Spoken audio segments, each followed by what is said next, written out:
It's with great pleasure that for my first act as incoming chair of the club, I'm able to introduce Professor Murray Pittock as this evening's speaker.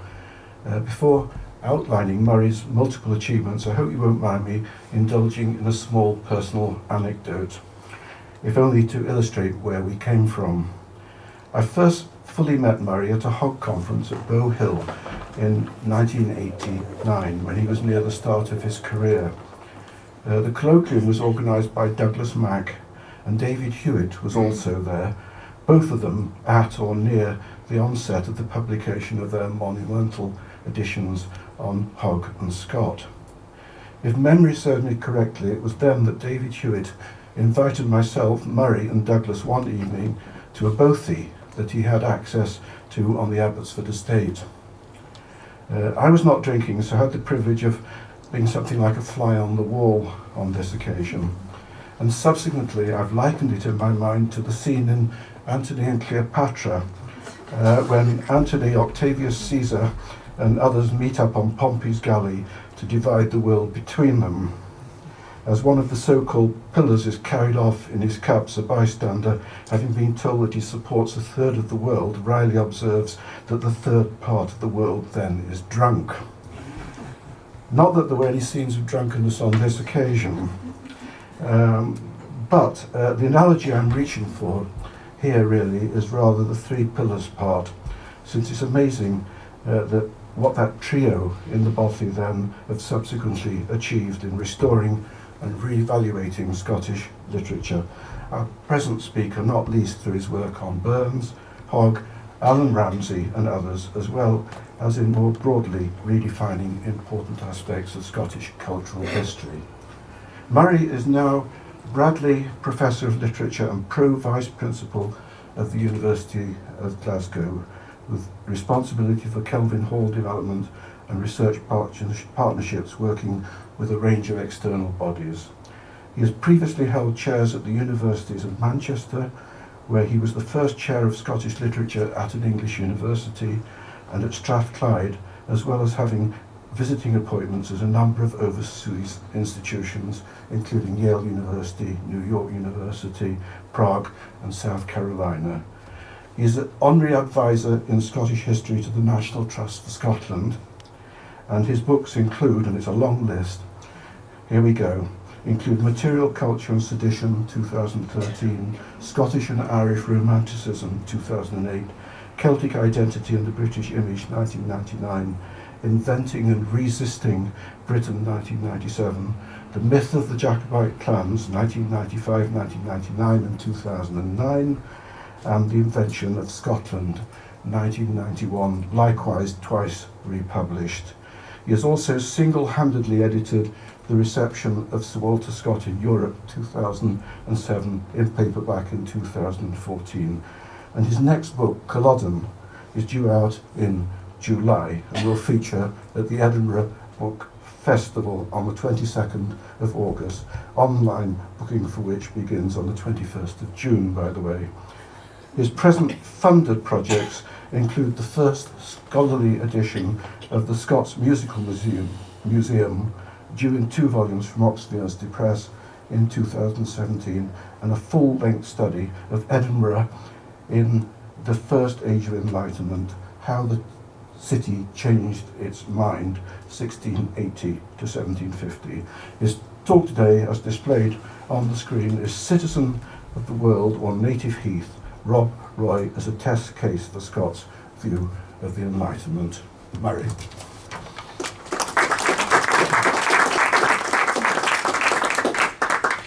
Thank you very much indeed, Peter, and after introductions such as that I can of course only be a disappointment. The only compensation I feel is that this is sufficiently far up in the sky above Princes Street to make a swift exit more visible than might otherwise be the case.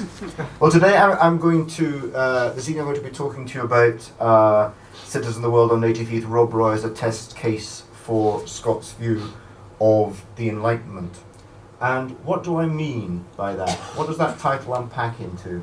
Well, first of all, I thought I'd show you this, which was circulated, as Sylvia will recognise, only yesterday, which is the mapping, which I think Anne Rigdon carried out, of the influence of Scott on European Romanticism, following the publication of Romantic Nationalism Encyclopedia, which her husband Jip List at Amsterdam has recently completed. And that those central white points are Scott's fictions. Scott radiates throughout the whole of European Romanticism. So the important thing to note in that rather interesting piece of data, and I think that's the data influence of Scott is so important. I'm with, don't want to disparage any late poet here, but I'm with William Sinclair in seeing the few hundred sales of lyrical ballads as somewhat dwarfed by the data sets invoked here. Scott's centrality to European Romanticism is clear as never before, and clear in terms of the most modern and contemporary ways of demonstrating. Of course, that can be unpacked a lot further, but it's just to show, I think, the centrality of Scott's mental world and mental models to receiving cultures throughout Europe in the period. Now, that mental world and mental model has largely been seen in terms of the Scottish Enlightenment and Scott's relation to the Scottish Enlightenment, particularly the historical approach of Robertson, but ultimately, and I'll touch on Robertson later, the stadial history which derives from Adam Smith's Lectures on Jurisprudence 1762, though Smith may have been writing the drafts as early as 1750. And this, of course, probably one of the biggest developments of the Enlightenment, lies behind so much of the way in which European civilization was configured as superior in the 19th century, or even, dare I say, in the 21st century. The idea that bringing democracy to the Middle East was something which meant inculcating spirit of progress in a society less progressive than our own, because the point about the four-stage theory of development is ultimately, and I won't use the term Whig history here, or just did, ultimately the four-stage theory of development is about progress, and progress is about things getting better, and things getting better is about the people who embrace the more modern, the more commercial form of society being in some sense superior to those who belong to the earlier stages. And of course, as Smith devoted his life, both in the theory of moral sentiments and in Wealth of Nations, to constructing the kind of realm in which commerce could take place, a realm of civility, a realm of a metropolitan and transparent language, which is one of the reasons for the ascendancy of English and the decline of Scots in the latter part of the 18th century, and the spread of English as a university subject of instruction and as a medium, because a common language is important, a common civility is important, and ultimately an international borderless quality is important in moving to a commercial society.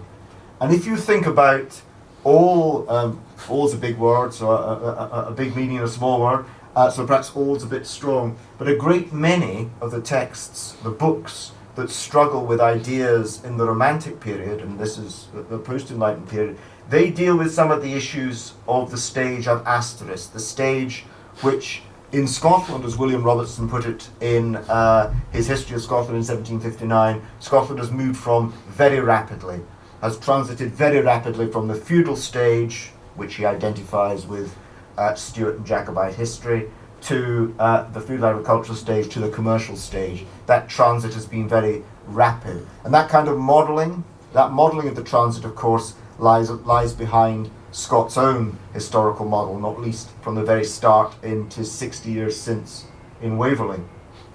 But one of the interesting things about a much wider realm of fiction than Waverley is, if you look at Gothic fiction, if you look at a great deal of Romantic fiction such as the National Tale in Ireland and Scotland and indeed elsewhere, they're focused on the agricultural period.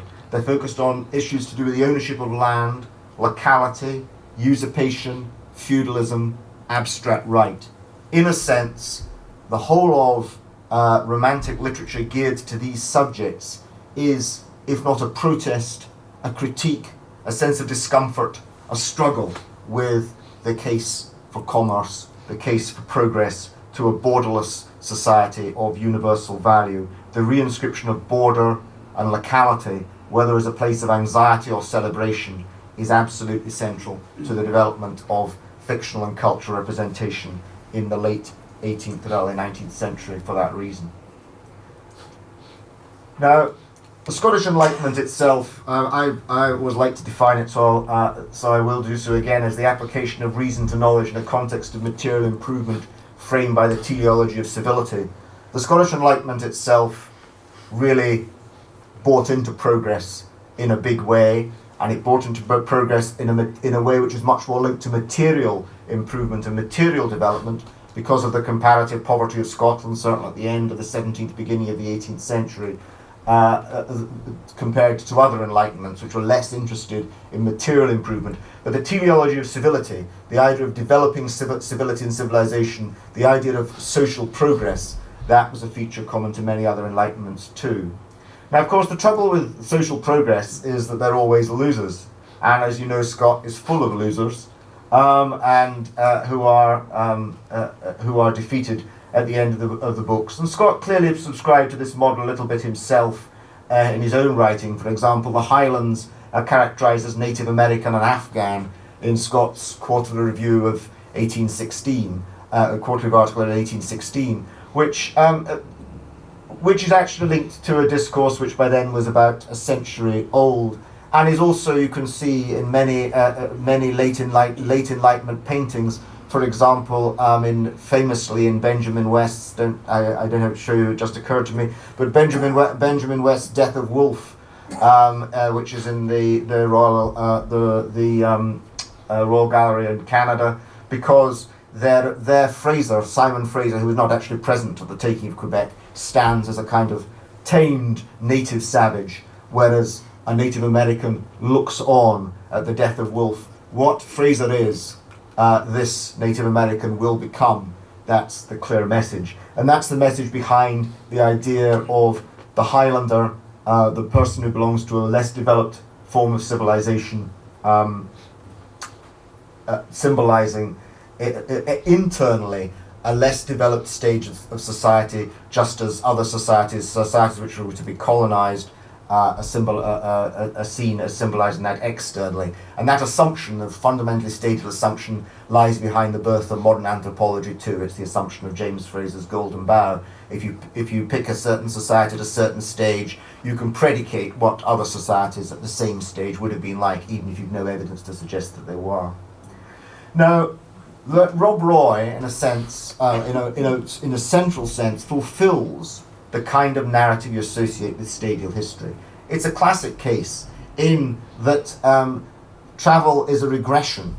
Frank leaves the House of Commerce to go to the rural locality of drunken fox hunting in Osbaldiston Hall, and then visits a secondary hub of commerce, the developing commerce of the Atlantic trade in Glasgow with Bailey Nicol Jarvie, and then goes to a second, even wilder place than Osbaldiston Hall, Aberfoyle and the Highlands. And from the moment that he spots the Druidical oaks and the approach to Osbaldiston Hall, right at the beginning of his journey, you know that you're going to have a sense of the mystical, the magical, the supernatural, the antique being reinscribed. Now, of course, who does he go in search of without knowing he's going in search of him?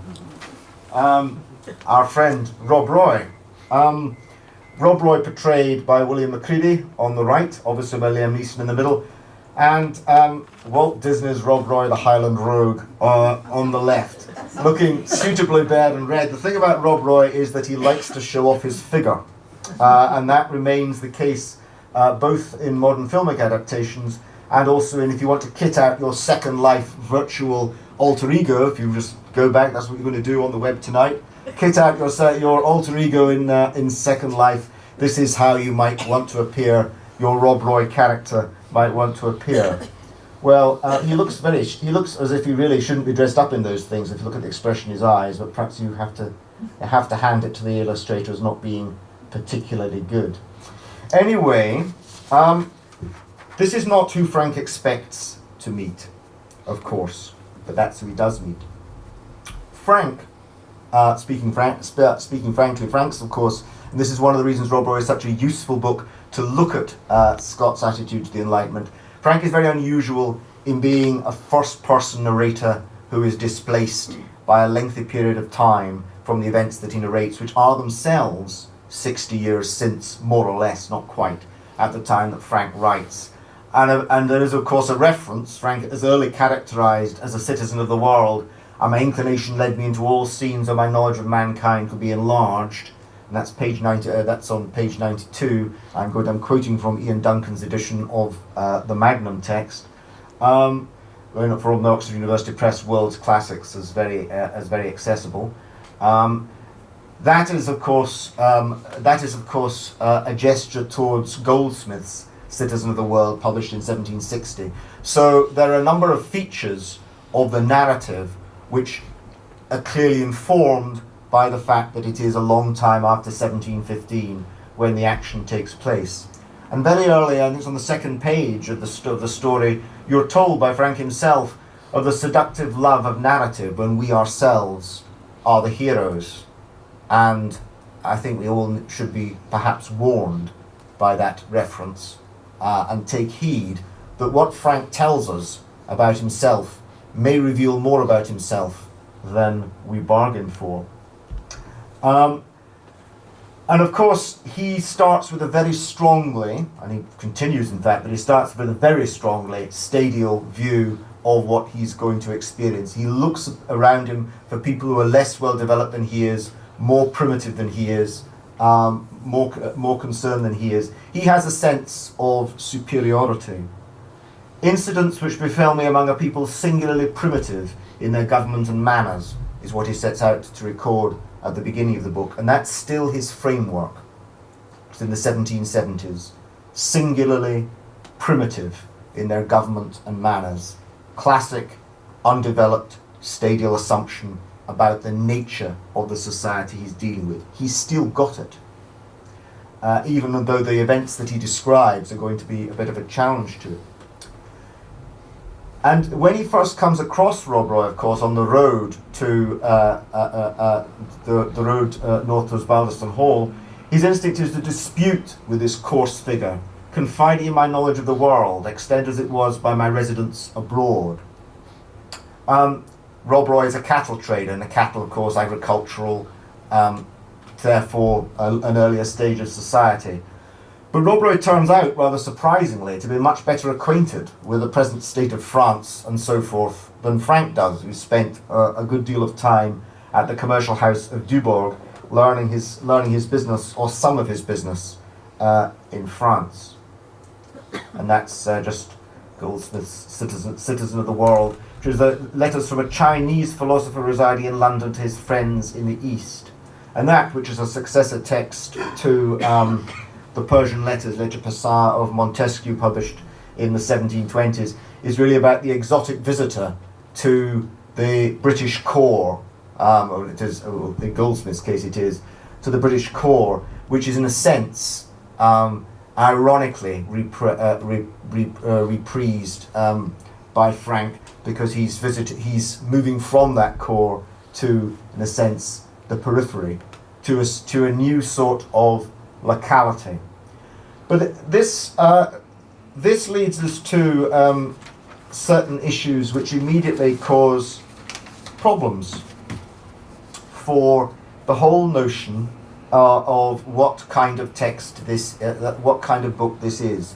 Is it just, in Frank's terms, a study of Enlightenment stadialism at play among the Highlanders, among less developed people? Or is it actually a text, which it obviously is, clearly infused with a passionate sense of locality? I'll come back to that. My foot is on my native heath, and my name is MacGregor.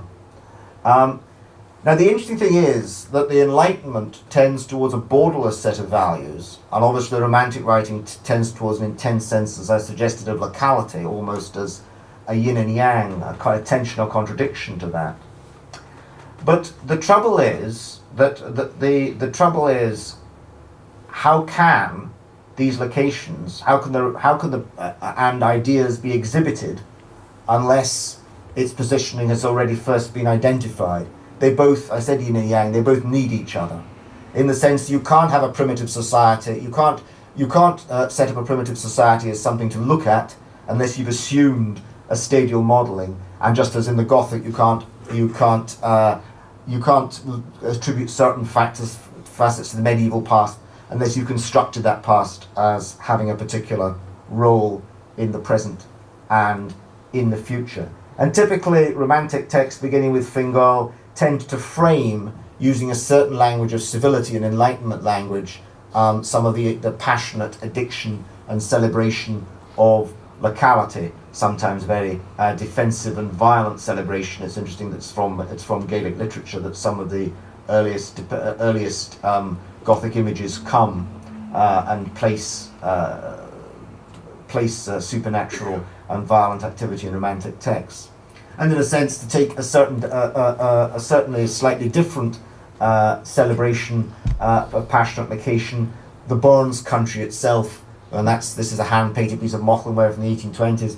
The Burns country was created effectively by the visual celebration of certain poems in memorabilia, particularly Mauchlinware in the 1820s and 30s, which Tam O'Shanter was the chief, because Tam O'Shanter most represents the supernatural encounter in the ruined kirk at Kirk Alloa, most represents the particular powers of the locality and made it most attractive to tourists.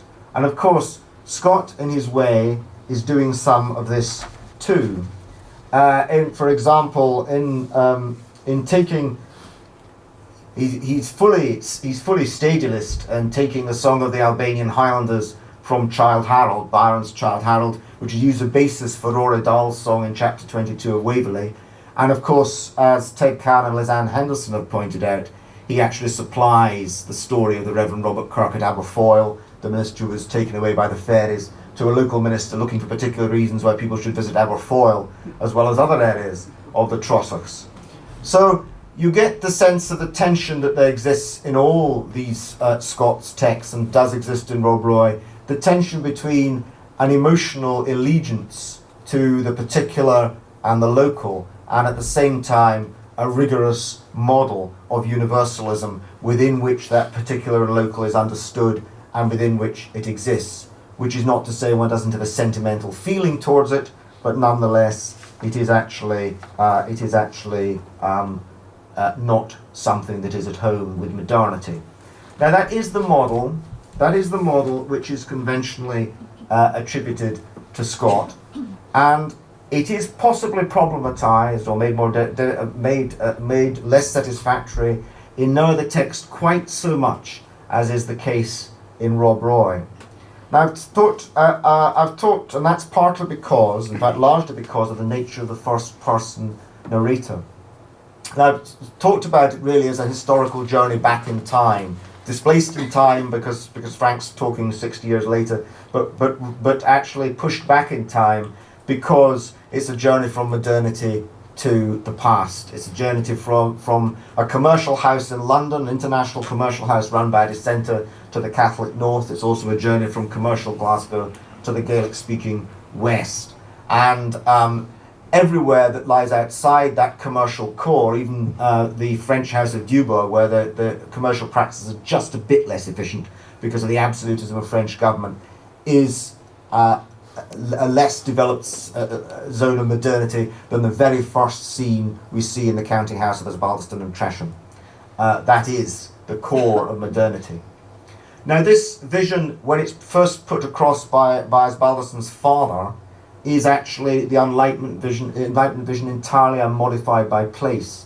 Osbaldeston Senior is an ambitious conqueror who has shed both the faith of his fathers, their Catholicism, and their intense localism, to instead become the apostle of commerce, connecting nation with nation, relieving the wants and contributing to the wealth of all. And in that sense, he has gone borderless and he has gone placeless, even though he is located in a place in Change Alley, in a counting house, as a great merchant of the City of London. He has gone beyond borders. And in a funny way, his son, who is, we learn early on from Frank's own narrative, is a reflection of him, has gone borderless in a different way, because even in his rather awful poetry, he uses England and Britain interchangeabably, and that's a much lesser example of borderlessness. That's when he's talking about the Black Prince's death in 1376. That's much less clearly example of borderlessness than is the case with Osbaldiston Senior, but it's borderless, and importantly borderless all the same. Now, Frank is initially in his journey retains a great deal of confidence in the Enlightenment model, and this is how he interprets all the localities he visits. They become subservient to the borderless values that he understands. Highwaymen may be gentlemen, he supposes, because their occupation dates from before the division of labour, which is of course identified by Smith in The Wealth of Nations. The idea that highwaymen may be gentlemen because their occupation dates for the division of labour is a curious mixture of sentimentality towards the past and a dirigiste model, intellectual model born of Enlightenment theory. The fact of the matter is, however, that the division of labour itself and the exchange of commerce is shown, as the book progresses, not to be borderless. The oak woods of the Highland proprietors is a topic I will return to. Now, Frank also begins by interpreting Rob Roy, not when he first sees him, but when he sees him in his, as he approaches and in his native habitat, as, interestingly, he sees him as an imposing figure on the road in England when he's a cattle trader, but he's deteriorated to the point around Aberfoyle, where he's one of those half-goblin, half-human beings, distinguished for courage, cunning, ferocity, the length of their arms, and the squareness of their shoulders. And 100 pages later, he's describing him as having the limbs of a red-coloured Highland bull. I'm not sure if you do know what colour Rob Roy's hair was, but certainly Scott has very much influenced, that novel is very much influenced, right down to Walt Disney and beyond, though not to Liam Neeson, the red-haired Rob Roy.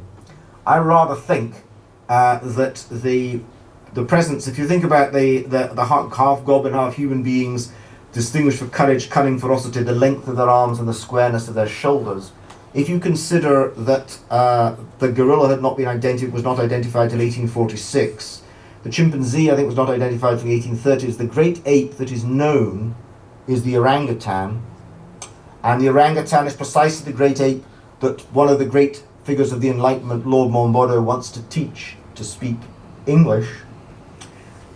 The portrayal of Rob Roy with his very long arms and very red hair is almost a portrayal of an orangutan, and I half think that we can't prove it, that there's a joke about Monboddo concealed somewhere in that characterization of Rob Roy by Frank, with Scott of course ventriloquizing through what Frank has to say. Rob Roy is also likened by Frank to an otter and a deer. So he's given animal qualities. And if you think also about the way Aberfoyle's described as a wigwam, I think getting the message about the kind of way in which Frank understands the society around him as a stage 1, 2 society with elements of 3, 4 elements of being a cattle trader, commerce but linked to farming cattle, and the society in the Gaelic-speaking West at a more primitive stage. That's a nomadic stage, which is why there's the association with Native Americans through wigwam. So this language is repeatedly used by Frank to describe his experience.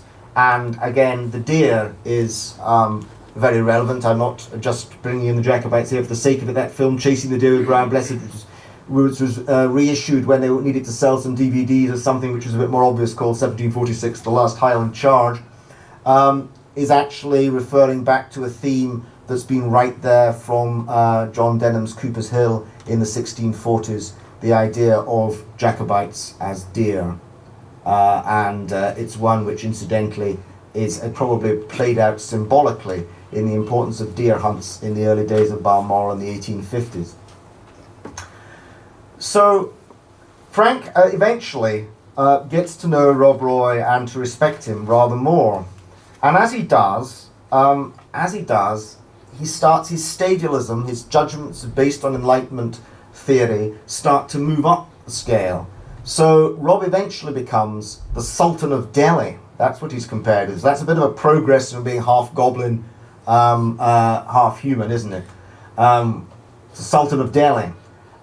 And is then compared only a few pages later to a classical hero, Odysseus, displaced by time, obviously belonging to a more primitive society, but very respectable. And then things get even better. By the end of the book, he's become an honorary member of English medieval society, the Robin Hood of Scotland. All of these things make Rob seem more, displace him in time and make him seem primitive. But of course, they represent themselves a kind of strange stadial progress from him being an animal or subhuman to actually being respectable, if old-fashioned in different ways. Now, the question, one of the interesting things is, of course, that Frank suggests, as the book moves to its close, to Rob's sons, that his son should go into the British Army. And Rob retorts that they know they will go into the French or Spanish service, i.e. so they could be used in future risings to restore the Stuarts. That's what it means. If they're going to be Scots in the French or Spanish service, it means they're possibly going to be used in a future invasion force, which is of course not spelt out at all. But the interesting thing about that is that there, as in right from the beginning with his knowledge of France, it's Rob Roy who's shown actually to have a borderless understanding of what constitutes the military ambition or careers. He has, for I don't want to be too topical, but it's irresistible. Frank wants Rob's sons to join the British Army to displace the Highland problem into colonial endeavour, and to ensure that, citizen of the world as he is, that everything ultimately revolves round the British Army and the society of which he's a member. But Rob is very much for Remain. He regards the French and Spanish service as equally valid, and indeed more valid for his own children. So there are interesting countervailing tensions in Rob's character with Frank's account of it. And these are played out in terms of the different ways in which Frank sees Rob Roy, because Frank is just as Frank's language about Rob Roy in the Highlands shifts, so of course Frank initially sees Rob Roy as somebody else, as Campbell, the cattle trader. And you're faced with a very large sequence. I don't think any character in Scott has so many definitions, all of which are patronising, of their character, and at the same time a lack of recognition on Frank's part that this means he hasn't grasped who Rob Roy is, which is there also in the suggestion the sons join the British Army. So the indefinition of Rob Roy escapes the gaze of the Enlightenment narrator, who is pigeonholing him all the time, and every single pigeonhole is the wrong one, otherwise why does he need another one? Why does Frank need another one? And here, one of the strengths of Locality comes into play. Rob Roy said, I know no such person. But when he's in the Highlands, a wild kind of world by themselves, Rob, the cosmopolitan speaker of English, Scots, the Gaelic and French, becomes something else. Do not maester or Campbell me, my foot is on my native heath, and my name is MacGregor. His name changes, his personality changes, the kind of person he is changes. Locality changes people, and that's a huge challenge to the overarching Enlightenment narrative that human beings are everywhere and always the same, just at different stages of development, and that they're always consistently on some sort of trajectory which can be mapped in a borderless way. The border is absolutely critical, and not a national border, not an Anglo-Scottish border, but although I'll come to that, but my foot is on my native heath, and my name is MacGregor. The heather I have trod upon when living must bloom over me when I am dead, as he says at the close of the conversation about recruiting his sons into the British Army. This is the foot upon the native heath, and the heather that will close over Rob Roy on the same native heath. Locality is personality, but that personality is also at home in the world in many different forms, in many shape-shifting forms, without losing its sense of locality. And now comes the question, there are certain questions which are raised about the whole notion of the superiority of commerce in what Frank's narrative reveals, that again Frank doesn't seem to see the point of it's raised. Bailey Nicol Jarvie, of course, is an alternative father. Scott's got a lot of alternative fathers. Talbot and Wavell is one, obviously, but in his novels. But Jarvie becomes an alternative father who mediates slightly more than Frank's real father does between worlds. But he still says very, very straightforwardly, honour is a homicide and a blood spiller, but credit is a decent, honest man. The trouble is that the text, which enables, because of its distance from 1715, areas such as Law's scheme and the failure of the Eyre Land Bank in 1769 to be referenced, says that men allow Rob to keeps his word. And actually, the commercial transactions are actually less reliable than Rob's own word. So Rob's keeps his own word because of his honour and credit, but credit is not a decent, honest man. There's a subtext, of course, of cheating between English and Scottish commercial interests throughout the story, and those Highland oak woods, of course, are in a sense themselves a bit of a joke, because oak is the symbol of the Stuart cause, and the Highland oak woods that are being sold to Osbaldiston Senior, which Osbaldiston Senior is or should be gaining an interest in, where indeed he's at risk of being cheated of that interest, are themselves some kind of language of raising money for ends quite other from those of which you would approve. It doesn't mean that we were without bloodshed. The situation is problematic because of the murder of Morris, and interestingly that Bailey Nicol Jarvie overlooks Morris's murder because of the importance, once again, of identity, kinship and place at the expense of universal rules and regulations. Circumstances triumph, for good or ill, and it is finely balanced over abstract value.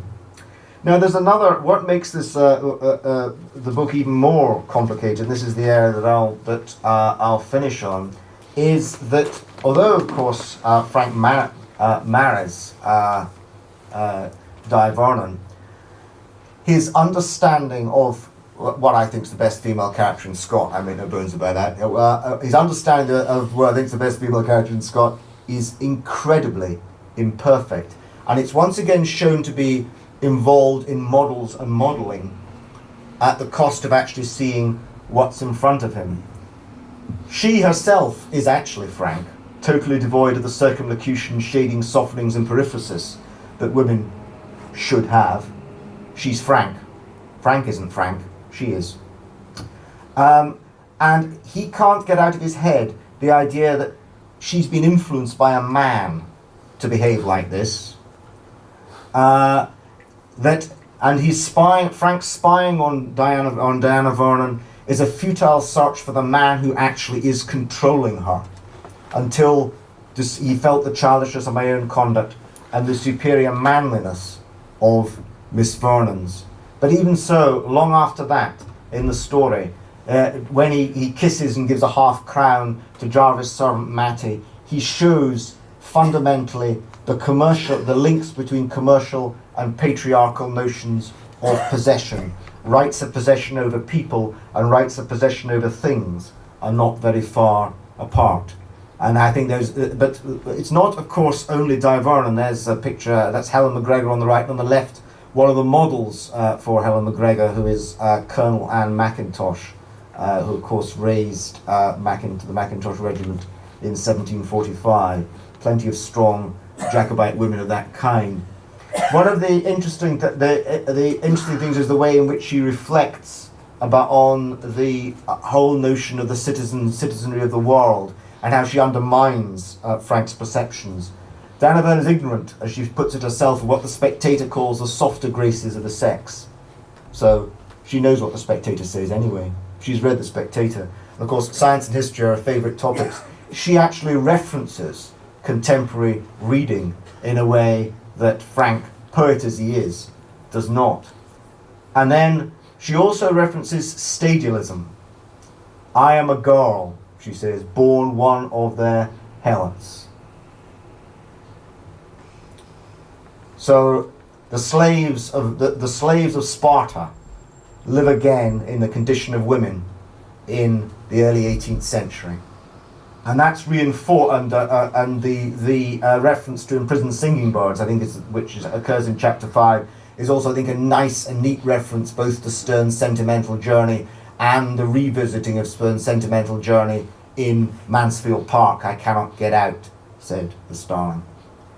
But to go back to the stadialism, the citizen of the world is exposed by Diana Byrne at a very early stage, just before the Spectator and the softer grace of the sex, when she talks how male compliments serve fine gentlemen who travel the country instead of the toys, beads and bracelets which navigators carry to propitiate the savage inhabitants of newly discovered lands.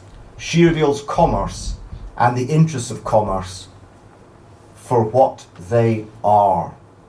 And there she puts together the power of patriarchy and financial power explicitly as regards her own position.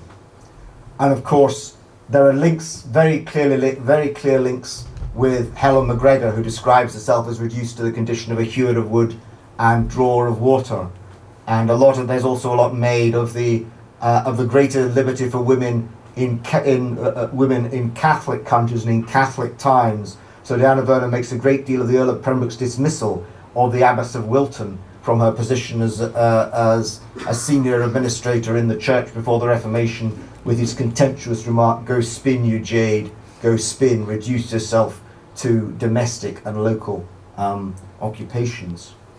But she goes beyond that in her attack on stadialism itself. When she talks about her ancestor, Sir Richard Vernon,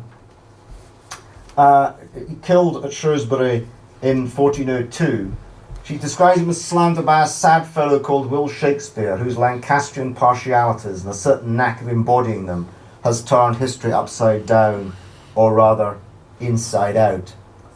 So that the portrayal of Vernon's death on Hotspur's side, and of course Hotspur is in alliance with Owen Glendower, so there's a very strong parallel between Yorkist, Lancastrian, Jacobite, Hanoverian, Welsh and Scottish in the Battle of Shrewsbury itself in 1402. Hotspur's side, Glendower's side, has been trashed in Shakespeare's Henry IV. And that is a claim that history is made by those who rhetoricize it, not as part of the science of man, as it would be put in Enlightenment terms, not as part of a historical model which is universal truly true in all places and all times, but actually as an extension of politics.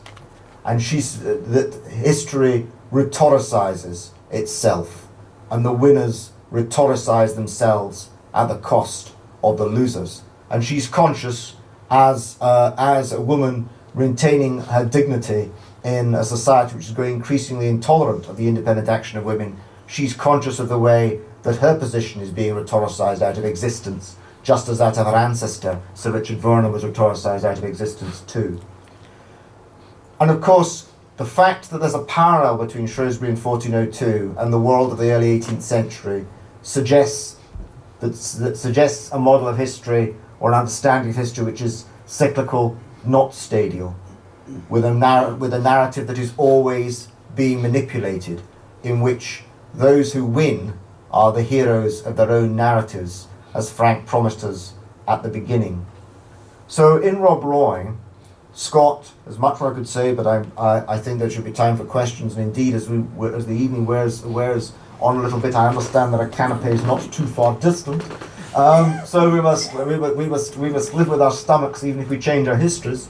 Then in Rob Roy, Scott explores the contrast between romantic subject matter, locality, and the Enlightenment ideal, universal models, more thoroughly and more rigorously and more clearly than he's able to do elsewhere because of the use of a first-person narrator and the vanity, incomprehension and displacement of that first-person narrator from what he sees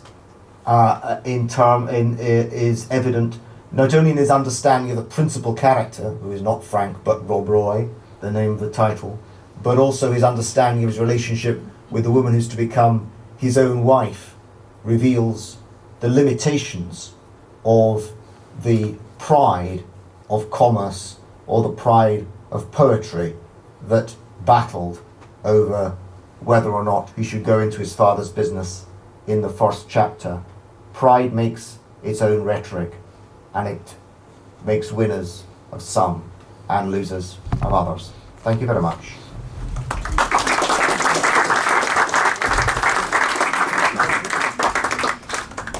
Well, thank you, Murray, for that wide-ranging and very timely talk. Timely for two reasons, I think. Partly because we're fast approaching the real bicentenary of this Scott's perhaps most famous novel. It was written and printed in the late in 1817, though it actually has 1818 on the imprint.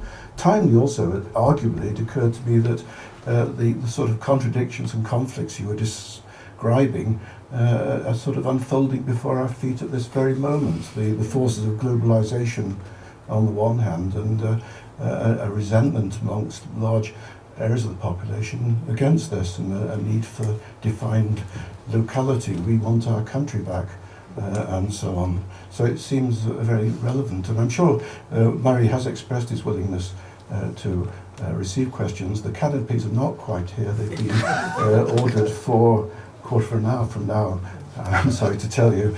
So there is room for questions.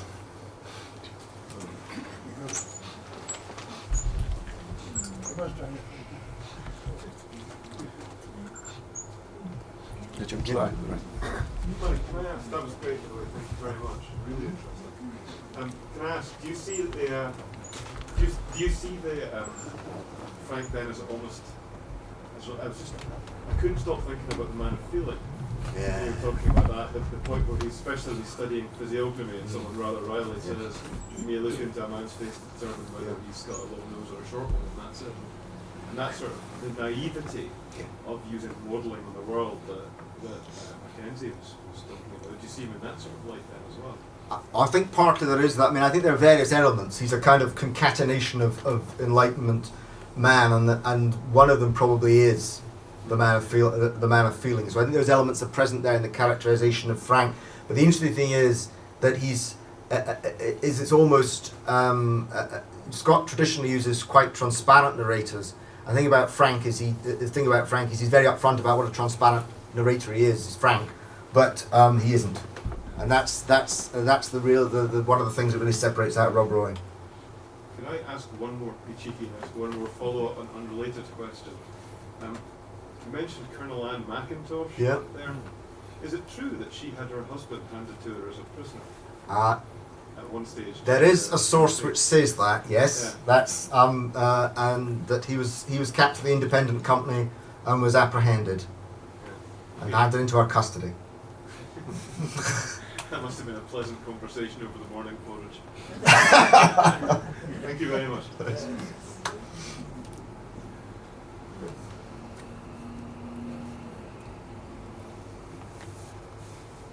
I was thinking of the name Frank, and I'm thinking of another Frank in Jane Austen's Emma, which is only a year before Rob Roy, in which probably he read. And of course the point about Frank Churchill is that he's not frank at all. And Emma is a novel which has someone who thinks they control and understand everything and patently doesn't in Emma Woodhouse. And I just wonder if there's any link between the two. And also whether Frank was a particularly common name at this period. I can't think of it as the name of a hero outside of those two novels. Well, I think that's a really good point, Peter, because of course Frank has got very French ways, and is anything but frank, of course, as, in Emma. But I haven't got the data, but my suspicion is that Francis is still seen as a relatively Catholic name in the 18th century, and there are not many people, or the long 18th century, there are not many people being called it. So I do think that Scott's choice, I mean, it's got obvious symbolic potential, but it's also an interesting one from other points of view as well. So I think you're absolutely right about that. Because there are probably other indications that he knew Jane Austen's novels quite well. Mm. And indeed wrote a famous review of Emma, yes. Yeah.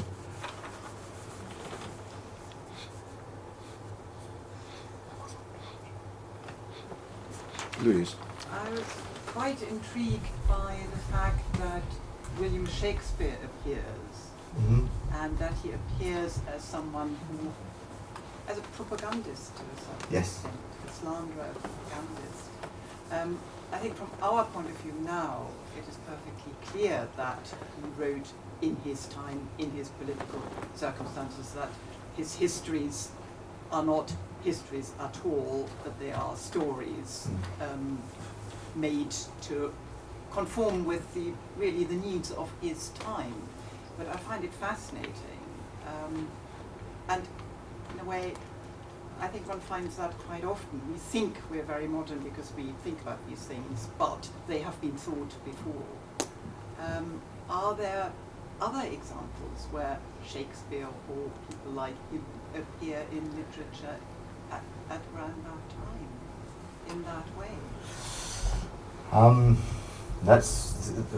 That's what Harold Wilson would have called an interesting question, which means he didn't know the answer. I don't know I can't tell you the answer to that. I really can't. Yeah. I suspect this has always struck me, without slightly unusual in being a direct attack on Shakespeare. Yeah. And but I'm not sure we have entirely grown beyond it, because it's very difficult for example, thinking about the Laurence Olivier Henry V and its use for propaganda purposes in World War II. It's very difficult for people, for the popular understanding of Henry V, to actually look at some of the anti-war scenes and the reservations that Shakespeare expresses in the play, that actually interpretation of Shakespeare's Henry V is still quite jingoistic. So in a way, I'm not quite sure that Diana Vernon's comments are entirely exhausted in their historical force. To what extent was Scott or as Frank thinking in terms of the period that he was writing, and to what extent was he thinking in 1715? Was he trying to get into the period, or was he just doing the Enlightenment as it was at his time? Was he mixing the two? I think he's not getting into the period at all. I mean, Scott enables. I mean, he does this trick with Waverley too. You know, that Waverley has a romantic perception of landscape which he wouldn't have had in 1745. Though actually, there's an argument about that which is for another day. But here, it's nearly all an Enlightenment paradigm. But it's all very clearly signposted. There's a lot of very straightforward language which clearly derives from fundamental Enlightenment models. Adam Smith actually chiefly, in the way that, and I pointed out one or two of those, in the way that Frank characterises the reality around him. So he is importing the Enlightenment into 1715. People have said that the portrayal of Bailey Nicol Jarvie and Glasgow's involvement in the tobacco trade reflects the circumstances of the 1760s and 70s rather than the circumstances of 1715. Actually, Scott might just have a case there, because it does look as if Glasgow merchants were more involved in the Western trade in 1715 than people have always thought understood until recently. And so Bailey Nicol Jarvie is just possible as a 1715 figure, but basically the reading that is presented by the narrator is one which puts what he sees in a box, which belongs to writing in the 1770s.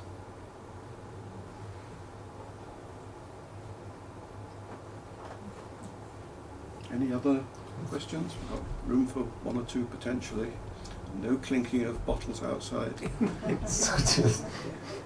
Of course, there will be plenty of opportunity for people to talk personally to Murray afterwards. Hopefully, you'll stay for canapes. Hopefully, yes. Well, I think I'll draw things to a close now and get to the mic so people can hear me.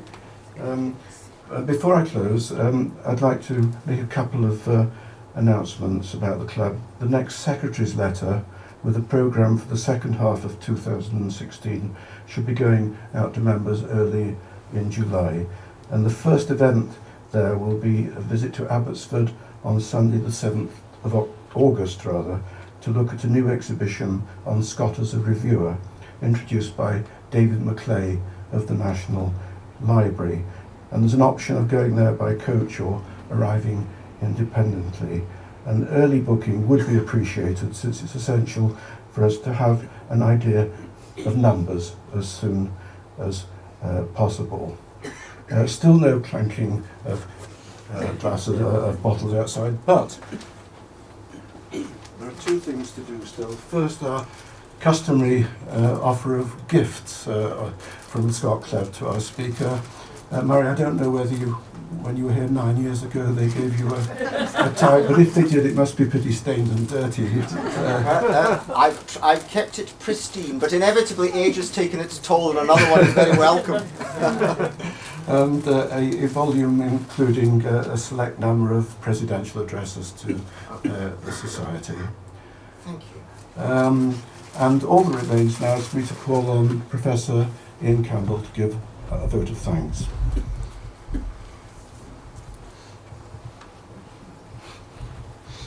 Those of us who've known Murray for many years will recognise what we've heard tonight as vintage Murray. It just gets better with the passing of the years. Murray has always brought to what he does attention to the text, and you must admit that this was extraordinary attention to the text, and a depth of information which just extends through history, Enlightenment history, intellectual history, bibliographical history, Gaelic, English, Scots. It's typical Murray, and it will give us something to think about for a long time. I'm interested always to see Murray take an idea for a walk, and one of the best compliments you can pay to a paper like this is to say that it drives us back to the text, and I shall certainly be going back to Rob Roy. And for that, and for tonight, we thank you very much, Murray.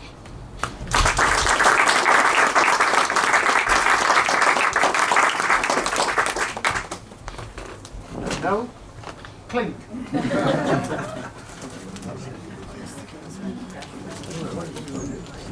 That was